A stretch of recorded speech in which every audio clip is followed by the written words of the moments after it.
Sheikh Yasir Qadhi is in the throes of a total meltdown, and it's simultaneously sad and hilarious to watch. It's sad because when he publicly admitted that there are problems with the Muslim view of the preservation of the Quran, many of us developed instant respect for him. We said, here's a man who's willing to acknowledge the truth, even if it gets him into trouble. This man is worthy of our respect. For years, Muslim scholars and Muslim apologists have been lying to Muslims about the history of the Quran. Finally, someone admitted that there's a problem. We respected Qadhi for that. So it's sad to see him flailing around like a man who's drowning simply because he acknowledged the truth. But it's also hilarious because of what he did after the interview that completely destroyed the respect that we briefly had for him. After the interview, Qadhi started throwing tantrums, backtracking, blaming Islamophobes for everything, blocking comments, and now filing false copyright complaints to get YouTube to take down videos that draw attention to what he said.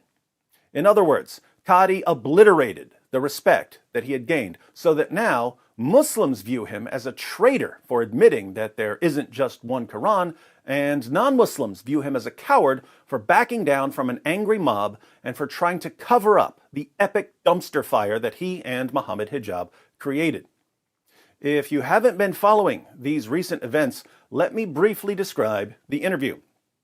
Muhammad Hijab was interviewing Sheikh Yasir Qadhi live, and Hijab started asking questions about Qadhi's views on the history of the Quran.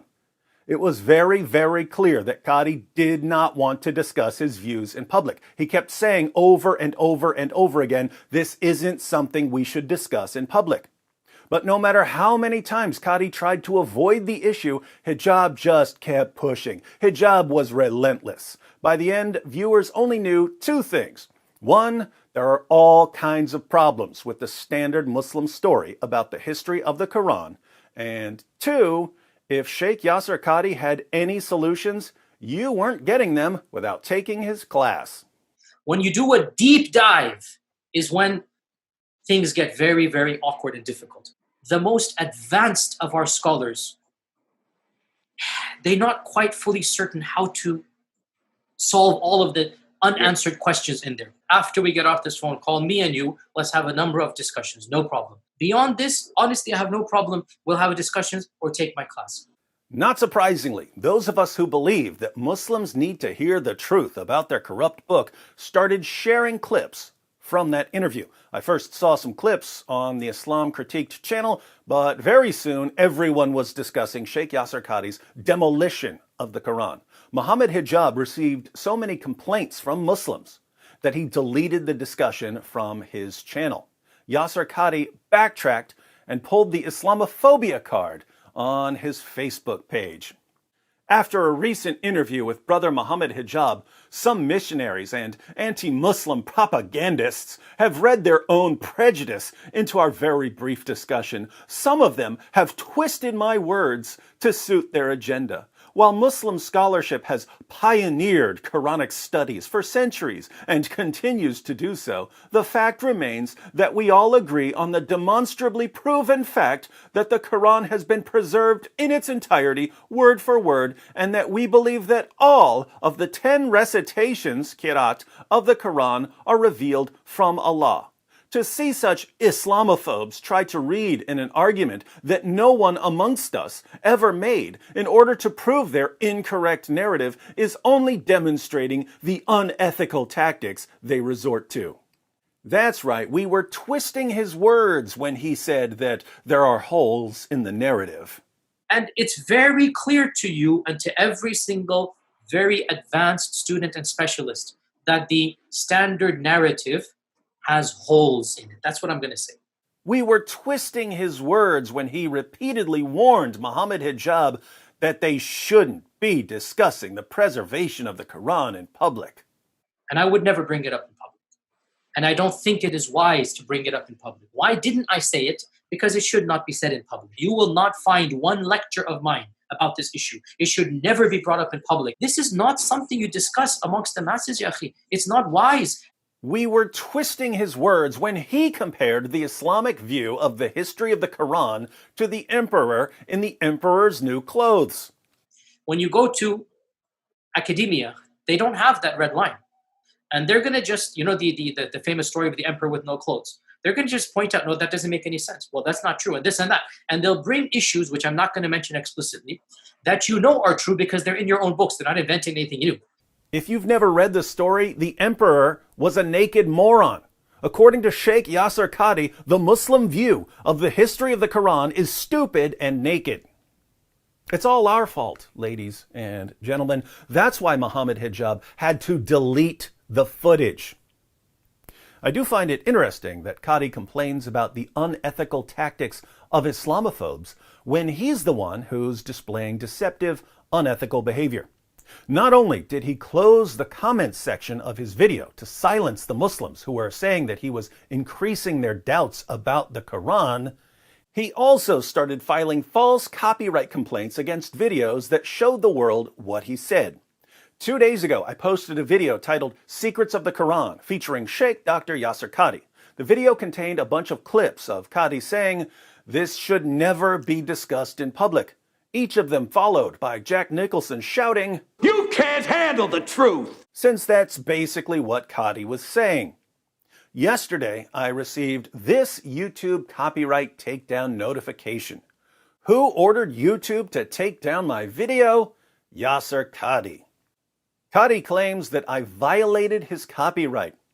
The problem for Qadhi is that my video doesn't come within 1,000 miles of violating his copyright because copyright law includes an exception for what's called fair use. If you're using short sections of a much larger work for purposes of education and criticism, you're protected under fair use. That's exactly what I did. Does Dr. Qadhi know about fair use? Of course he does. He's a scholar. Every time a scholar quotes another person's book or lecture, he's relying on the doctrine of fair use. Dr. Qadhi knows what fair use is. He knows I'm allowed to use clips from his interview. He knows I'm allowed to expose his claims. He knows I'm allowed to criticize his claims. He knows I'm allowed to make fun of his claims. And yet, he filed a false legal complaint to YouTube anyway, insisting that I violated his copyright. What does this mean? It means that Sheikh Yasir Qadhi knowingly lied to YouTube in order to get my video temporarily removed. The video will be restored. I've already submitted the counter notification and said that I'm completely willing to go to court over this. If Qadhi decides to take it to court, the case would be dismissed on day one with prejudice, and Qadhi would have to pay my legal fees due to the frivolous nature of the claim. So, Qadhi is simply lying in an effort to put a temporary band-aid on the injuries he received during his recent train wreck. Why would he do this? Only one reason. The man is a coward and a narcissist. He can't deal with criticism. He can't deal with controversy. And now, even his fellow Muslims are mocking him for not being able to deal with the controversy that he caused. And two, they can't handle controversy. Qadhi Sahab, Yasir Qadhi, look, when he's being asked, Halloween, no, too controversial, won't say Halloween is permissible. Merry Christmas, no, toba, too controversial. Can you clearly say music is not haram? No. Too controversial to be clear. Too controversial, this one, not nice, He doesn't want to discuss controversial issues, but then he says the most controversial thing he can possibly say. The first controversy he wants to begin with is the Quran isn't preserved.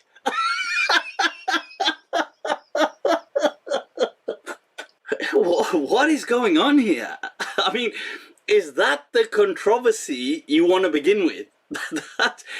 Things like Merry Christmas is too controversial. Halloween is too controversial. So you want to begin with that the Quran is not preserved. the backbone of Islam.